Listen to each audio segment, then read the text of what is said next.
Hello and welcome to a brand new Arseblog Arsecast right here on arseblog.com. How are you? Hope you're well. Thank you very much as always for being here. Hope you're not laughing too hard. You could do yourself some damage. I would recommend just trying to keep it on an even keel. You don't want to burst a blood vessel or give yourself an ulcer or end up with dusty clothes and a perforated sphincter because you have quite literally been like an emoji rolling on the floor laughing your ass off. Whatever else you think about emojis, they've told us that there are lots and lots of ways to display your laughing. There's just regular smiling, there's the squinty eyes kind of laughing, there's the one tear laughing, the two tears rolling down your face laughing, the two tears rolling down your face with the squinty eyes with your head turned slightly sideways laughing. All of these ways that we have nowadays to express just how funny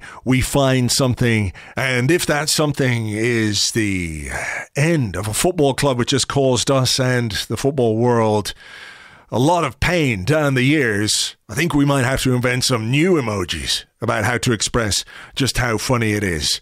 Is it even possible to create an emoji which shows you with the squinty eyes and the tears coming out of your face because you're laughing that hard and your head turned to one side, but also slapping your knee, but then stopping because you're laughing so hard you can't catch your breath and you think, oh, holy shit, I might actually die here. I can't breathe. What's going on? And then you remember the funny thing and you start laughing again, and then you puke all over the floor because you're laughing so hard, and just the sight of the puke makes you puke even more.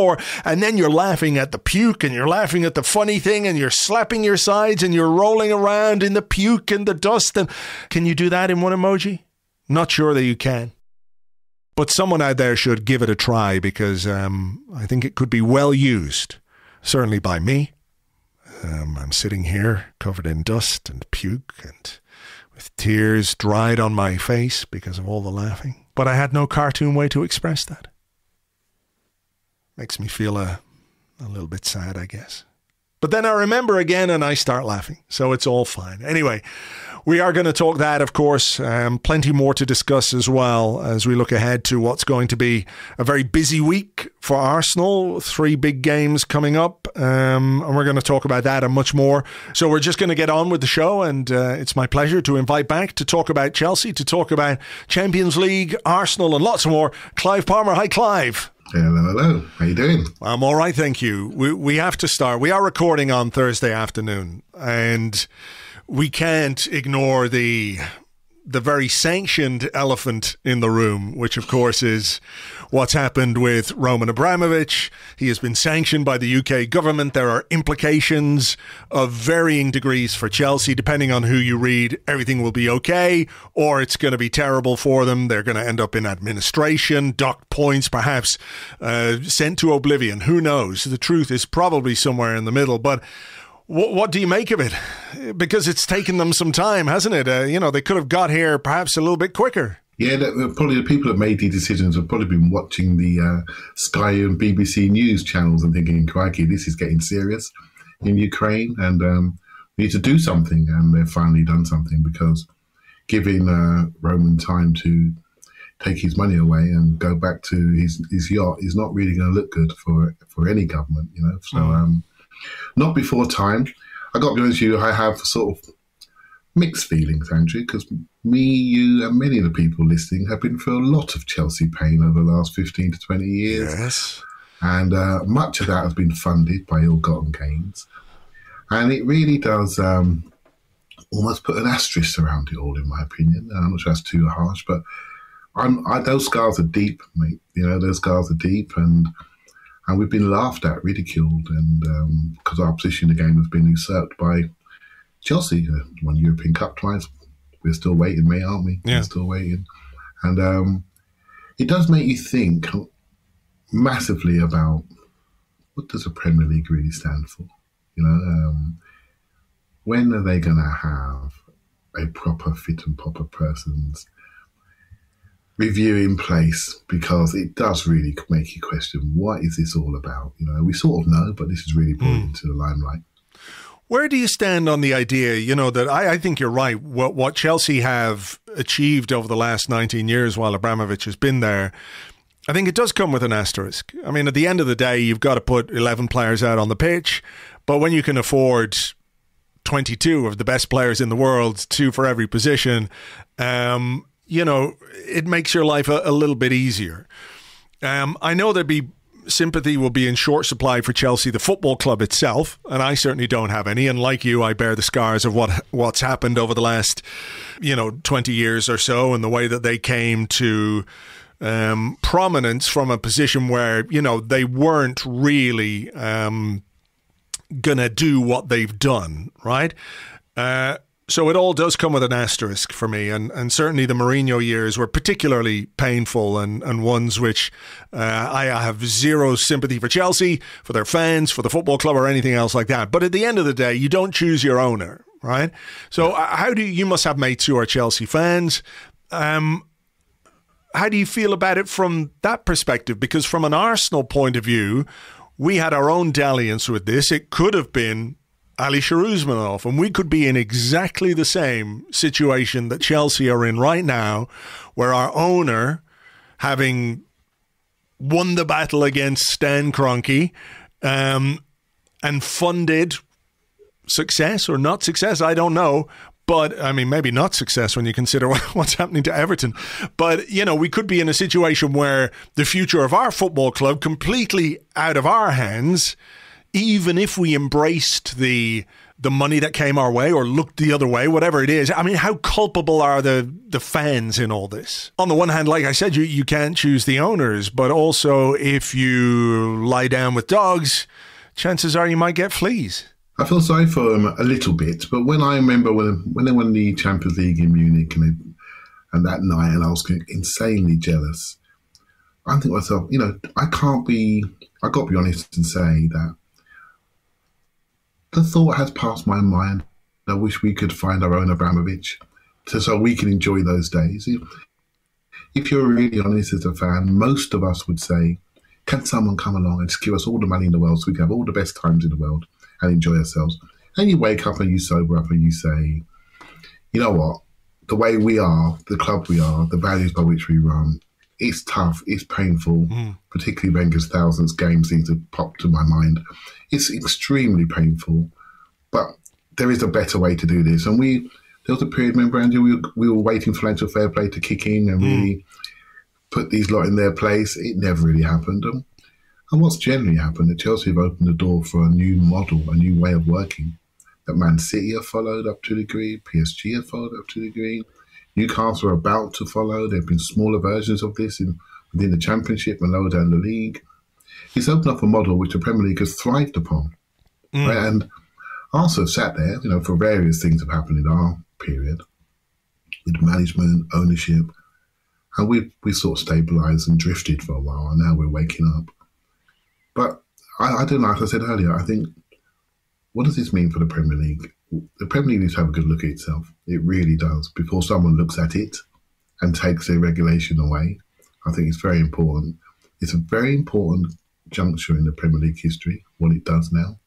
Because the sanctions are in place. What does that mean? Chelsea is not like a normal business. It's a moving thing, right? There's a fixture next week and a fixture the week after. What does that mean for players? What does that mean for fans be able to go to watch their club? I mean, this is a massive, massive topic, all driven by the fact, I think, we looked the other way and didn't ask enough questions when he first reached our shores. You said, and I think it will probably resonate with a lot of people, the idea that we could have our own Abramovich, we could have somebody else who could come along and fund the transfers and the wages which drive success. I mean, I think that's probably a thought that has occurred to not just Arsenal fans, but to every football fan, because we're in a situation right now where the Premier League has created an environment in which that is maybe not the only way to compete, but one of the main ways to compete. Is not like, okay, how can we build a sporting organisation? How can we grow something organically? How can we develop players? How can we improve incrementally? They have basically stripped that away from football, and the pursuit of wealthy owners, whether they're nation states or oligarchs or billionaires. And again, we all know Arsenal have a billionaire owner, so I'm not saying we're not part of this. But we see it, at Newcastle, I think, right now, where they were a club who hated their owner. And they probably would have been happy with anyone else other than Mike Ashley. But anyone else they got was the Saudi Public Investment Fund, which has more money than fucking all the oligarchs put together, So when you say the Premier League has got to take a look at itself, I mean, has that horse not bolted at this point? Regulation, if it is going to happen, has to be independent at this point, because how can you ask the people who have broken the thing to fix it and have any faith or trust in their ability to do what is the right thing? Because throughout this period, this 20 years that Abramovich kicked the door open and changed English football and football across Europe forever, these people have looked the other way. And they've based their decisions on how can people like this enrich us individually, as an organization, as a way of generating funds, as a way of ring fencing as much of the money that's out there in sport, broadcasting, commercial, sponsorships, all of those things. And that has been their primary motivation. And I think it applies to UEFA. I think it applies to FIFA as well, where something like financial fair play, which in essence is a good idea, has been completely and utterly toothless. At what point can we as football fans begin to think about the game, or is it just too late? I think it's too late up to a point. And when you said the words "look the other way," I think that's where lots of people, or many people, should have a little bit of shame right now, because we look the other way because it suits us. It suits us financially. If you're a Sky TV, it suits you to look the other way, because you're seeing increased competition come to your product, which means people are going to want to watch it more, which means you can sell more dishes, have more advertising. It works. You create hyperinflation, that drives clubs to follow a similar model up to a point. That manifests itself into a potentially something like a Derby County. They're chasing the dream, and look where they are right now, on the edge, potentially, or vulnerable to an owner to come along and buy them beneath their value. So it drives a way of operating, and we're part of it. We're part of the show. And then it drove potentially the hyperinflation. Then other clubs couldn't deal with the fact they couldn't compete with us. So where did the Super League idea come from? It's the next phase, right? It's the next phase. So football is eating itself right now. It's eating itself. Now, from an Arsenal perspective, we're having a day of a sigh of relief that there could be a reset, shall we say, a reset in the hierarchy of the top end of the Premier League. We're not too sure what that's going to look like. We're not too sure. But, Chelsea got 3 or 4 players right now in Aspilicueta, Rudiger and Christensen. They potentially could have re-signed. Would you re-sign with Chelsea right now? No. With all those players? No. They're key defenders. They have 21 loan players out at the moment. Key players, young, exciting players. You're on the phone to your agent right now saying, where do I stand? What do I do? Where will I go? And whatever happens, that's going to create turmoil. We create turmoil for recruitment. That's going to make it very difficult. There's a young player out of Monaco called Tukameni that Chelsea were 2-1 favourite to get. An outstanding centre midfielder in the France first team at 18 already. Would he want to go to Chelsea now? He can't. Does that mean they can't buy anyone? Yeah, exactly. Good point. He can't. Much like Eden Hazard, we were in for him. Maybe remember back in the day we were nearly close to getting him. He chose Chelsea. Why? Of course you would choose Chelsea. With the money available, we couldn't compete. Now can we compete again? Does that reset the balance? Does that reset our transfer strategy for the summer? Because potentially players that we thought were untouchable are now gettable. And so this really does have huge ramifications, not just for Arsenal, but for teams like Manchester United, Spurs, and Liverpool, and Man City, the competitors that can offer something similar to Chelsea. I think Andrew, this is a big day, mate. This is a big day, and one we will not forget. I think this is the start of something massive. Yeah, I think so. And I just wonder is it going to be one of those situations where it happens, everyone, loses their shit and makes all the jokes on Twitter and it's great fun and everything else, and it is. And I can't say that I'm not enjoying it to an extent because of the reasons that we have outlined, but then it becomes like this abstract thing. Like it was like Eddie Howe was asked last week. Do you remember? I don't know if you saw it. He was asked about, what was going on at Chelsea. And he said, well, I can't answer anything that's about another football club. Ask me about this football club and I'll talk to you about it. And then he was asked about, well, what about Saudi Arabia? They're involved in a war in their neighbours in Yemen. Are you worried about that potentially having an impact on Newcastle Football Club at some point down the line? He was like, well, I'm a football manager. I'm here to coach players. I can't talk about, that kind of stuff. But at some point, the conversation has to widen out to what is the right way, maybe not even the right way, but how do you address the issue of football club ownership in the Premier League and beyond? Because right now, Newcastle fans will be thinking, well, we're pretty safe.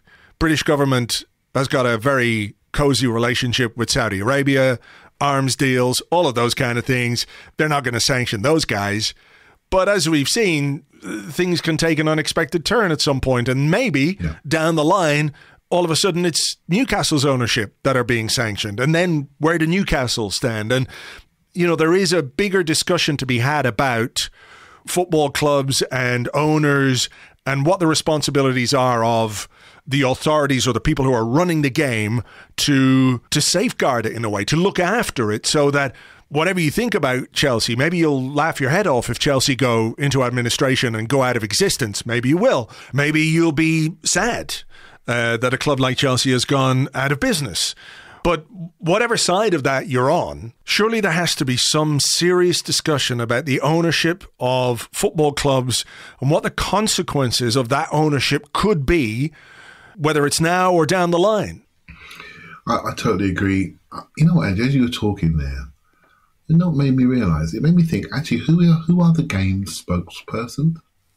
So what's going to happen now? So when Arteta does his next press conference, we're going to be talking about this, aren't we? We're going to be talking about this. Who are the game spokesperson? They're just the managers.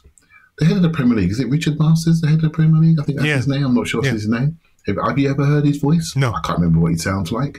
Right? No. So who are the game's leaders? The game's leaders to us are the managers and some of the key players. They're the things that we care about. They're not skilled to talk about this. So who is going to talk for the game? Is it going to be Gary Neville again? Who is going to talk for the game? There is a... What's the word I'm looking at? There's a gap there. There's a huge gap there. And someone needs to fill it. And it needs to be organisational. And it's been missing. Whether you call it independent regulation, I'm not sure that's a great word. But there needs to be something there that speaks for the game. And not just individuals, who cannot help but be driven by their own needs and what they care about the most. And so we've got a gap there, Andrew. We've got a real gap. And when there's a gap, this meant government step in. And that's what worries me. Remember we post the Super League, we were talking about Tracy Crouch's football review. Yeah. Remember that? Yeah. Football review? I'm not sure I've seen it yet, or I'm not sure it's hard hitting, I'm not sure where it is.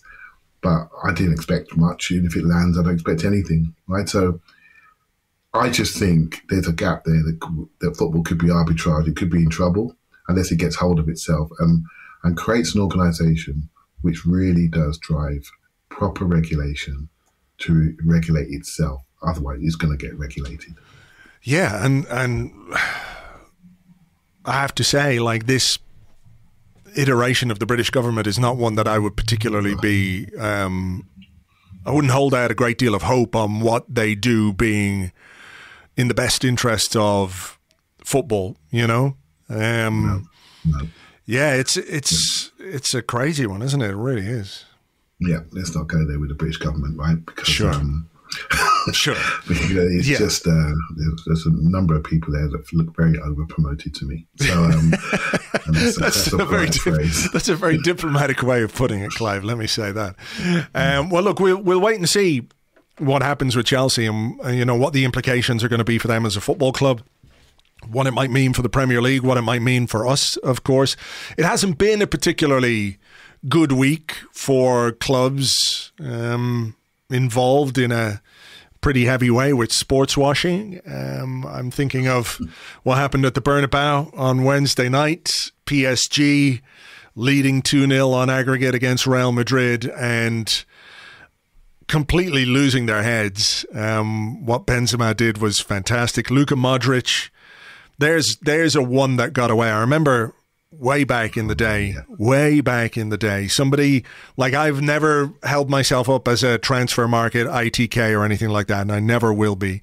And the person who told me this is somebody who I trust implicitly about information about Arsenal, and they're not an ITK in any way, but we were so very, very interested in Luka Modric before he went and sullied the early part of his career at that football club in particular. But I mean, 36 years of age, what a player still.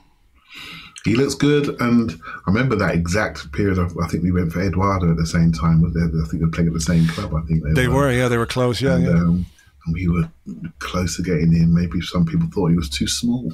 I think that's what the issue was. I think genuinely, I think that's what the issue was. Yeah, I think he was too small. So, I think I remember watching the game last night and thinking, cracking, Real Madrid look like a bunch of old men.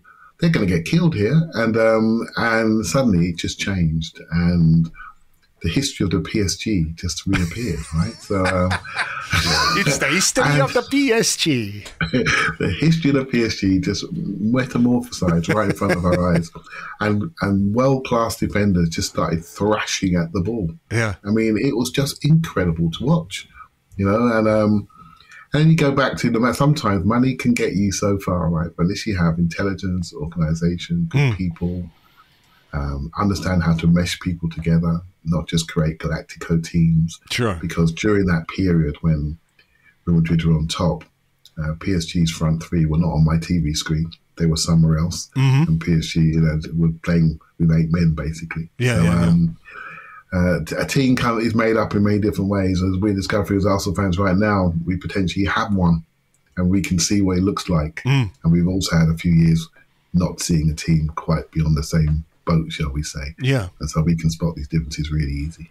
I was watching that game last night, and I have to say, over the last couple of years, I've been a bit indifferent towards Champions League football. I think it's mainly maybe a self-protection thing. You watch this tournament that we were in for so many years and we've not been there, and it's like, well, if I don't watch it, it doesn't exist, so therefore we can't be in it. So, but I was watching this last night, and I watched Mbappe, and I saw him score that first goal, and Jesus, it's just like watching Henry in his pomp doing what Henry did.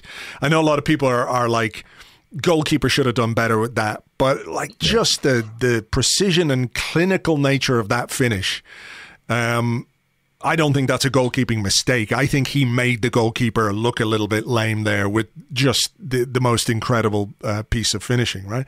But 2-0, and like you, I was thinking, well, this is just going to be all over. It'll be a stroll. Look at the experience. Look at the quality the PSG have in their squad. Like Real Madrid, yeah, they can do it, but look, they're old. And then they did what they did. And by the end of the game, as much as I was laughing at PSG, and I am still laughing at PSG. I'm laughing at pretty much everything about them and their organization and their ability to fail in ways that nobody thought possible, despite all the money and everything else that has gone into them. I find the whole thing fucking hilarious. I was kind of excited about the idea of Arsenal being back at Champions League level again. And, I look and I see teams and I go, people will say there's a gulf. Arsenal couldn't do that. I'm thinking, well, we could definitely do what PSG did last night. That's for sure, if we were back in the Champions League. But it sort of reignited something in me, and I'm trying to temper it a little bit. But what we've got to play for over the next couple of months is so huge for this football club, not just as a football club for the players, for the team, for its development, but I think for us as fans as well, something that we can truly get excited about. I know Champions League group stages might not be the be-all and end-all, but the idea of those big European nights coming back to the Emirates and going away from home and playing perhaps in big stadiums and taking on good opposition, because I do think if you're going to develop as a football club and as a team, and if these players are going to develop, it's like when you bring a young player up to train with the first team. They need that extra level to go the extra level themselves. Yeah, I think since we last been in the Champions League, I think what's happened to the world? Well, we've gone through a pandemic for one, and a lot of the leagues the big five leagues, I don't think as financially strong as they were when we were there. And so we have a chance if we do get back in, we come back into a framework, an ecosystem which is not quite as strong as it once was, and the Premier League is well positioned, given the fact that one member has been weakened today. There are clubs ready and waiting to take that slot. So if you look at, obviously ourselves, Spurs, West Ham, they've all got new infrastructure. Aston Villa, good ownership, new ownership. There's people ready and waiting to take that slot. We don't talk about Leicester anymore all of a sudden, but at the start of the season, none of us thought we'd finished above Leicester. And a bright club, with good recruitment, good young players, young manager. Things change very quickly, obviously.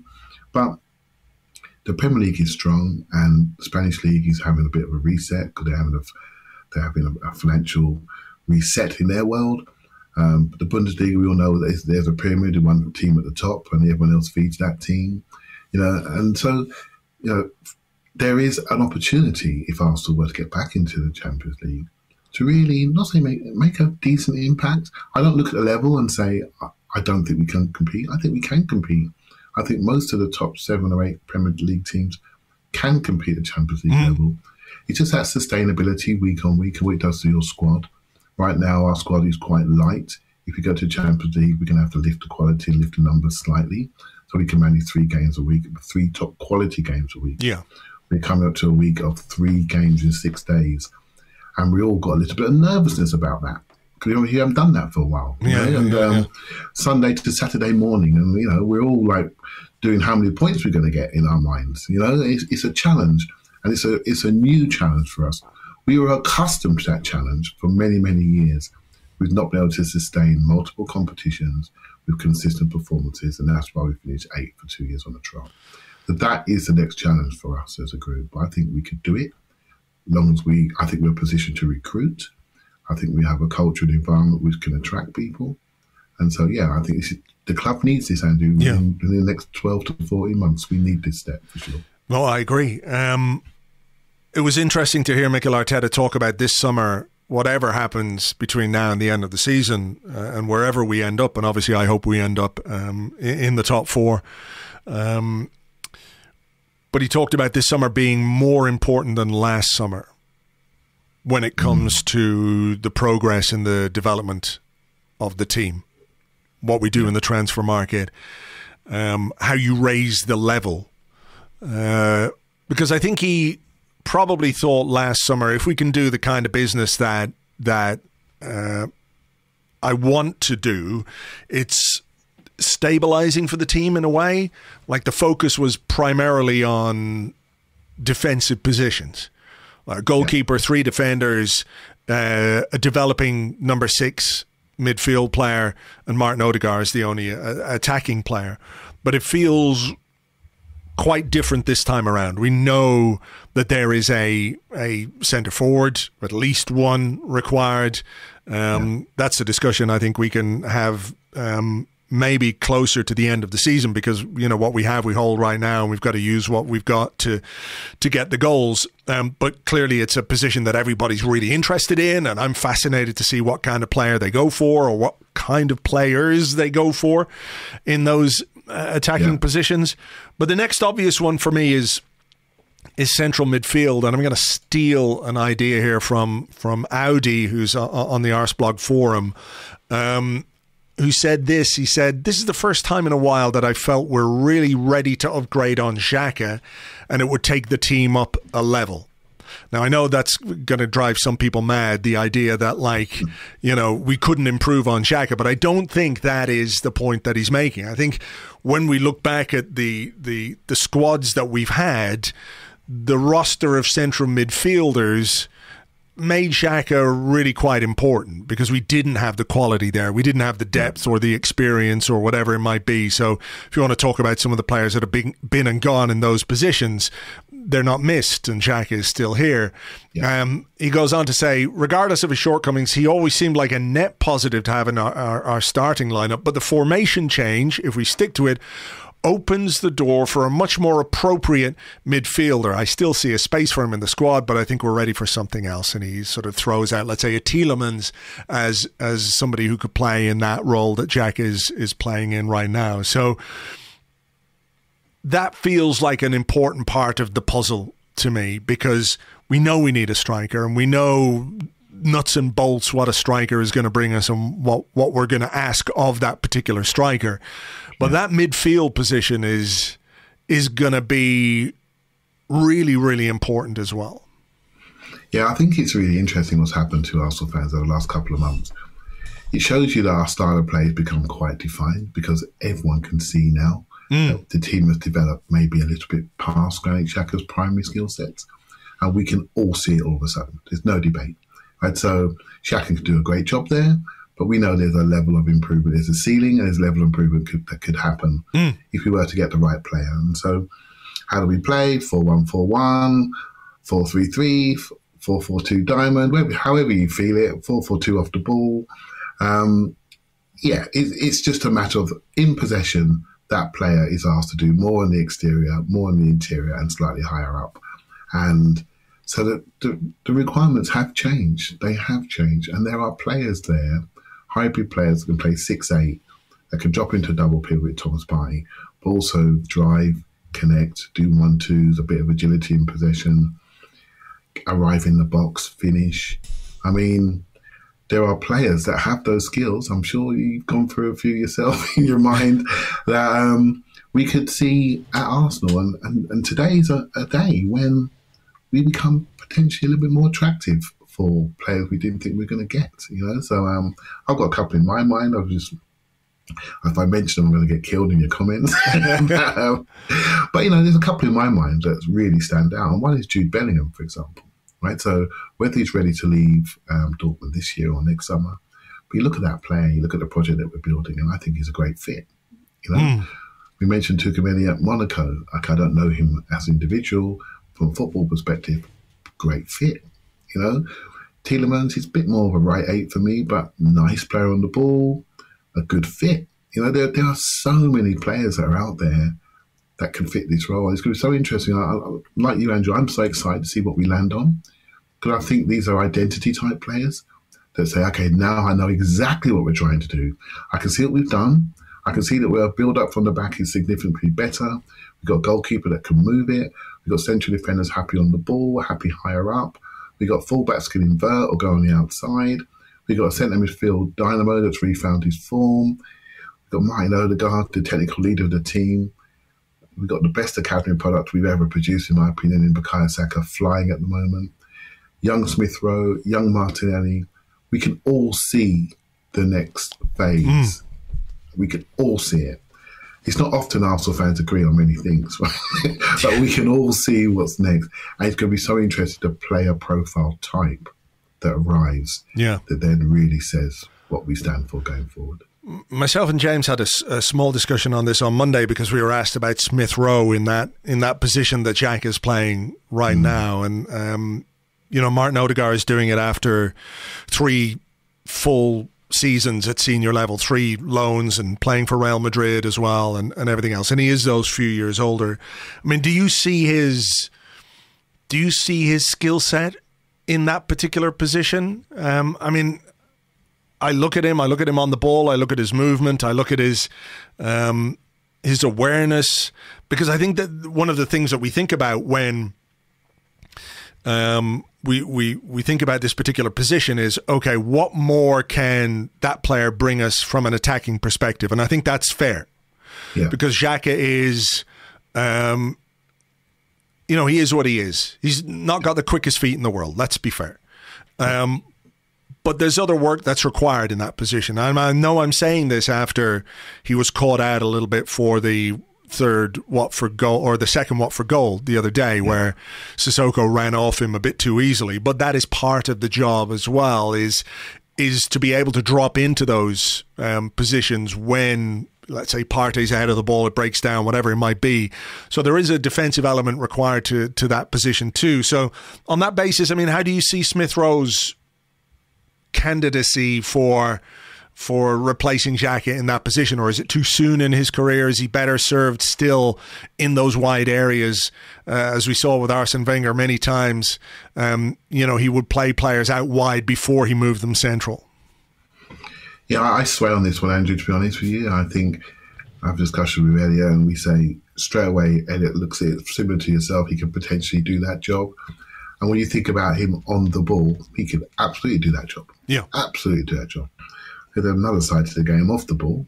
And we're not so sure we've seen him as a double six throughout his youth career. I have not seen him as one of those players. But how do Man City do it? I always looked at Man City as my reference point. If we saw Man City line up with Rodri and Fernandinho, we would go, what are you doing? You know, they don't do that. Yeah. So how do they compensate? They compensate by having really aggressive defenders from the front. So Raheem Sterling, for example, is a wonderful defender.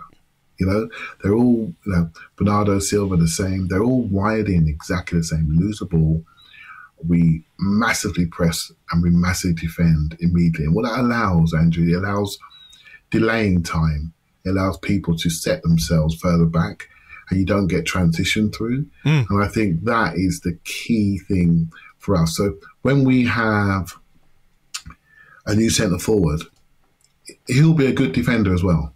You know, I see that coming. It'll be somebody that is going to lead the press. And that could be one of Lacazette's best attributes, actually, is his defending. You know, sometimes he's nowhere near the zone we want him to be, much to our frustration when we don't win. You know, so I think the whole team way of defending will come in. And then suddenly we won't be looking at the holes in our midfield. We won't be challenging Smith Rowe to be a Xhaka clone, per se. We'll be looking at his attributes that we can all see. The ability to receive it, move it, turn around, make good decisions, but also drive with the ball, create 1-2s and shoot. Why wouldn't we want that? At 2021, the only thing holding him back is his body, it seems to be at the moment. When his body settles down and he seems to be growing and getting stronger, we could see him as a false 9, we can see him as a inside left, inside right, a number 10. I don't see it as a problem. I just can't wait to see how he develops and touch wood, he stays healthy so we can all see him play week on week going forward. Yeah, hopefully back this weekend, which we'll talk about now in a second. I just wanted to go to the last couple of games and some of the slight defensive issues that we've had at the back. You know, we were careless and we lost a goal against Wolves. I don't think we defended particularly well for the second goal against Watford, and Watford, you know, could have had a goal in the opening couple of minutes, but for a very tight offside. When you think about two central defenders of 24 years of age, do you worry when you see mistakes like that, or are they a consequence or an inevitability when you're that age? And as we look forward to what's going to be a really busy 6 days there or thereabouts, do you feel like, okay, maybe we got those things out of the way? Maybe those are mistakes that they can take stock from, because there's going to have to be a very significant amount of focus in these 6 days with the games that we've got against Leicester, Liverpool and Aston Villa.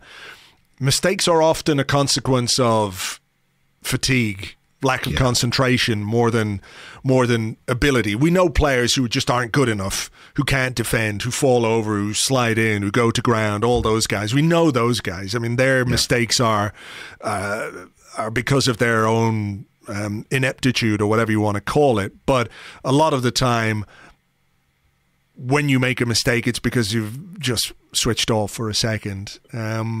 This is something that we're going to have to ask of all of these players is keeping that focus for the next 3 games with little or no time to sort of, it's game recovery.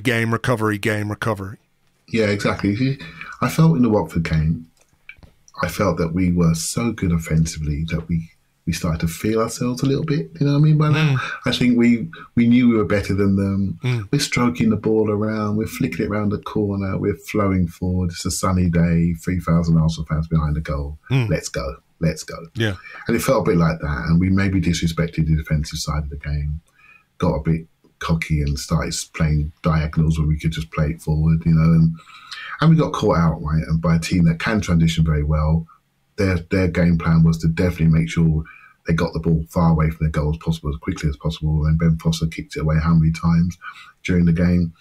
And so we learned something. And sometimes, Andy, you get a situation where you get a game like that, you get a little mini slap, you got the points, and that refocuses people for the next block of games, which we know are really important for the remainder of March, all in 1 week. So we've had that little slap, hasn't cost us anything. So that's going to refocus us. Maybe this is a sign of where we need to be next year, because our 2 central defenders we all love. We don't want them rested, you know. We don't want them sitting down. And we want to get to a situation where actually if somebody is just on the edge and maybe showing a little bit of frailties, we can bring somebody else in of equal quality, you know. And that's what we want to get to. And there's a guy playing in France at the moment that people will debate if he's quality enough or will ever play for Arsenal. But it's that situation in my mind we need to get to quite quickly so we don't suffer. And we can rotate people and make sure they're ready for the key points in the season, which are upcoming real quick. And I had a little look at the fixtures the other day, and obviously the prize is getting bigger and bigger and bigger. And suddenly these fixtures look harder and harder and harder, you know. So, and so that focus, that mental energy, that mental fatigue, we need to keep that away, you know, the fatigue angle, and dip into the energy reserves and make sure that we can keep our focus for the games upcoming. But look at our recent football, Andy. I'm sure you look at data like I do. We've done well recently. You know, we're the form team in the league, one of the form teams in Europe. We just got to continue it when it really matters. What do you think Mikel Arteta's message is going to be to his players for this week? Because it's not really a situation that we've had to deal with on many occasions. I'm looking back to December where we played on the 11th, the 15th and the 18th, and we beat Southampton, West Ham and Leeds in 7 days. There was an earlier one, the 27th of November, 2nd of December, 6th of December, a longer period where we beat Newcastle and lost to Manchester United, lost to Everton. One of the themes of this season, and perhaps one of the big benefits of this season, has been, much to our frustration because we've been sitting around twiddling our thumbs with no football, is this period between games, the gap between games, where whether the result is good or bad, they have the opportunity to work on things on the training ground. So if we've won, it's like, okay, well, this is what we're going to do. This is how we're going to build on that. If we've lost, it's like, okay, let's take stock, put that behind you. Let's focus on the next game. It's going to be a challenge for Arteta and for the players to lift themselves 3 times in a week, and I hope that that's what they can do. It's less than a week because, as you say, it's Sunday, then Wednesday, and then, of course, it's Saturday morning. Well, Saturday early in the day, which is, a quirk, if you like, of the fixture list.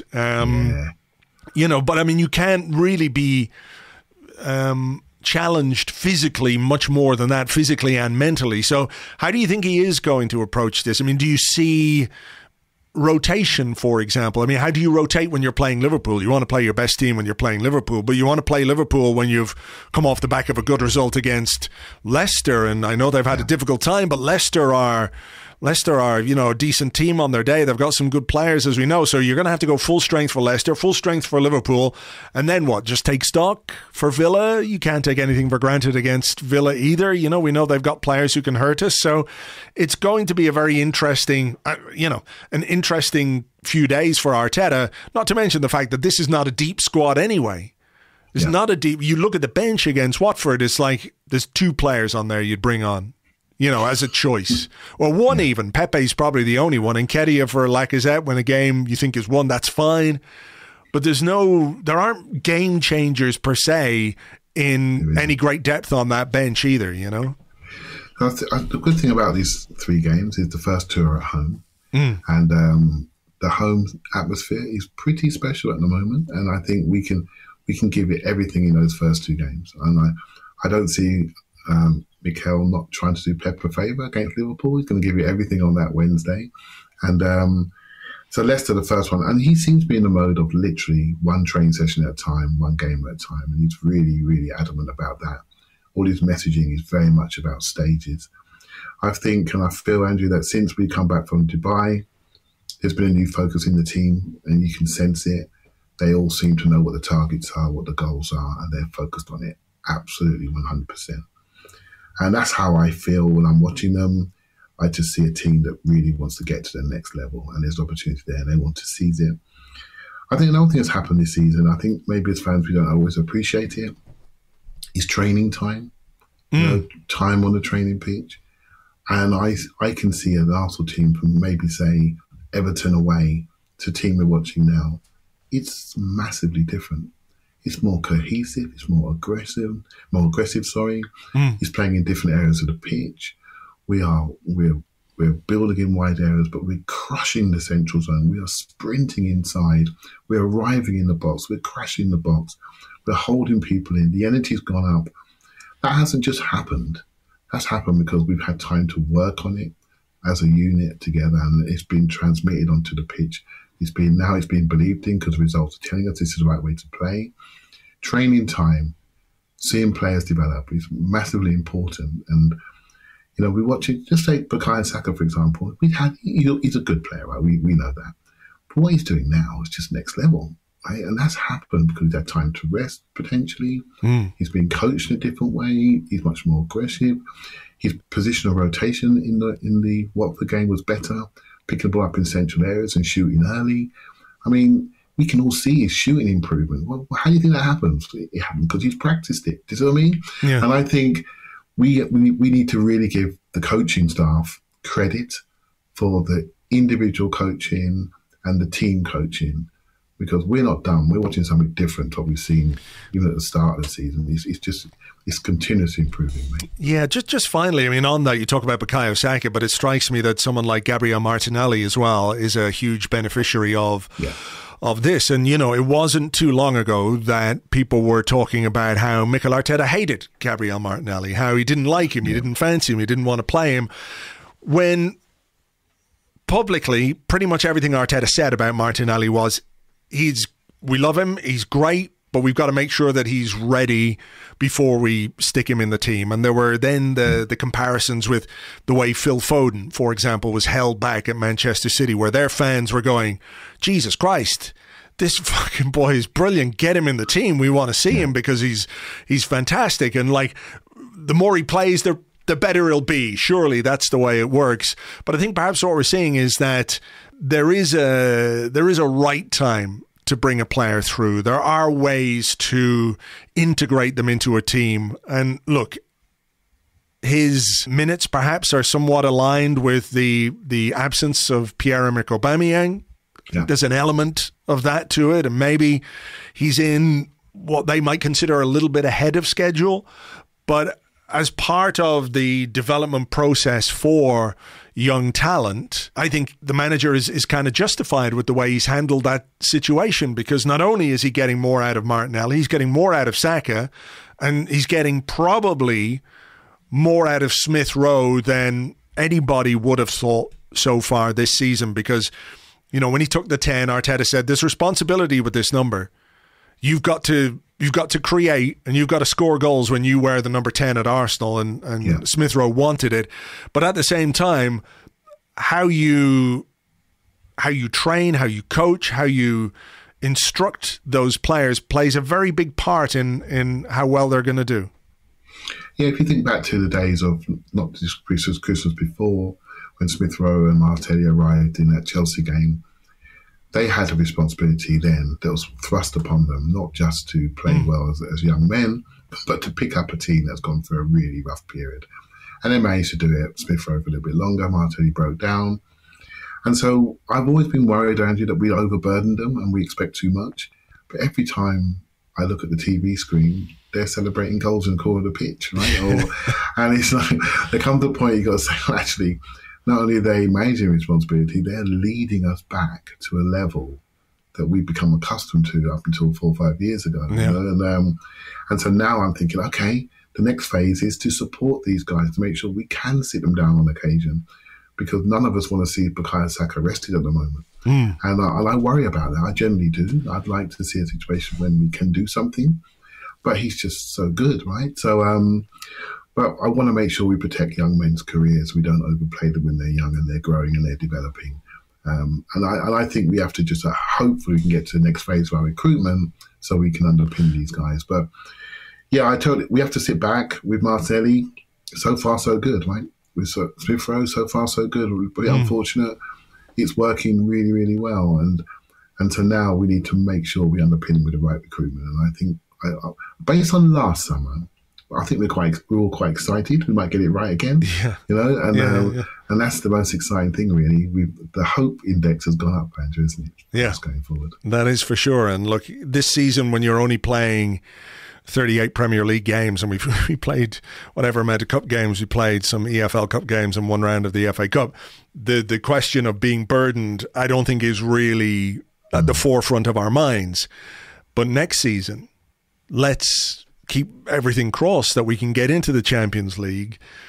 It's not like the Europa League, where you can ghost through the group stages, where you can use it as a training ground, if you like, for kids to get their experience. As we saw over the last number of years, you know, when we were in there, how many kids made their bows in the Europa League? Saka, Smith Rowe, Maitland-Niles, Joe Willock, Reece Nelson, Eddie Nketiah, all got minutes in the Europa League that they would never get if Arsenal were playing in the Champions League. So if we are in the Champions League, the question of how much you can put on these players, because they're having to play 3 games a week for a period of 2 or 3 months, and then the festive schedule, and then the World Cup, and then, you know, all of that kind of stuff next season is going to require that deeper squad. So yeah, I absolutely agree. And I think the Champions League, I think like I said, I do think we'll be seeded. I don't think it's as strong. Hey, we're talking like we're in it now, aren't we? Having the slip of the tongue there, right? But if we do qualify, I think we'll be seeded, and I think we'll be in a good place. But yeah, I totally agree. We have to make sure we have the right squad quality to underpin the talent that we have. Sure. We don't want to see another Jack Wilshere situation happen where we overpay the young man. And really, I think, I'll say, we hindered his career, shall we say, potentially, by misdiagnosis of injuries or him wanting to play when maybe he wasn't ready to play. And that also happens, you know, because you recognise someone's importance, and we want to make sure that doesn't happen. For sure. Well, look, we're not getting ahead of ourselves. We are saying if, and look, it's all there to play for, and that's the exciting part of what remains of this season. That really is, you know, something that I think we can all get invested in and keep fingers crossed for. So let's hope we get there. For now, though, we'll leave it there. Clive, thanks as always. Thank you very much. Thank you very much indeed to Clive. You'll find him on Twitter at ClivePAFC, at ClivePAFC. And of course, he is part of the Arsenal Vision podcast crew. So that is pretty much that for this particular Arsecast. Mikel Arteta has a press conference tomorrow, Friday. We'll, of course, cover that on Arseblog News, and we will cover that and preview the Leicester game with more detail over on Patreon, patreon.com/Arseblog, our regular Premier League preview podcast. When we've got more information from the manager, we've got some quotes, we've got some team news and all that kind of stuff. For now, I will just thank you as always for being here. Hope you enjoyed the show. James and I, of course, will be here on Monday. We'll have an Arsecast extra looking back on whatever happens against Leicester on Sunday. But do join us on Patreon for the preview podcast. Have yourselves a great weekend, and we will catch you on the next one. Until then, cheers. Bye-bye.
And here, amazingly, in one of the great capital cities of the world, we find ourselves in a barren wasteland.